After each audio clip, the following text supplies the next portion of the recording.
हम अनुप्रकाश समस्त मिथिलावासी के गोर लागे छी। हम उपस्थित छी मधुबनी से।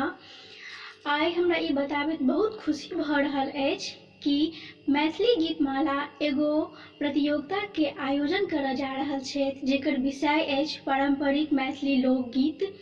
पारंपरिक मैथिली लोकगीत के माध्यम से मैथिली गीतमाला हमरा सब जना सखी जे कियो गावे के इच्छुक छी हुनका सबके एगो सुनहरा अवसर दऽ रहल छथि, जेमे गीत गाबी, अधिक से अधिक गीत गाबी, मिथिला के मान बढ़ाबी, मैथिली लोकगीत गाबी और एकरा बहुत आगू बढ़ाबी।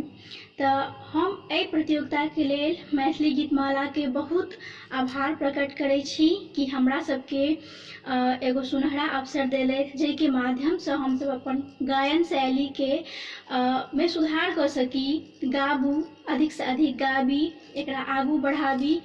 और आइ हम ई प्रतियोगिता के लेल जे एगो गीत गाबि रहल छी, जेकरा अहाँ सब सुनू, हमर कोशिश के सराहना करू, बहुत से बहुत लाइक करू और एकरा शेयर करू, ताकि ई और जे सब कियो इच्छुक छथि गावे के हुनका सब लग पहुंच सके और ओहो सब बढ़ चढ़ के एमे हिस्सा लऽ सकैत। तऽ हम एगो गीत प्रस्तुत करे छी, ओकरा अहाँ सब सुनू, हमर कोशिश के सराहू, समर्थन करू, लाइक करू और शेयर करू।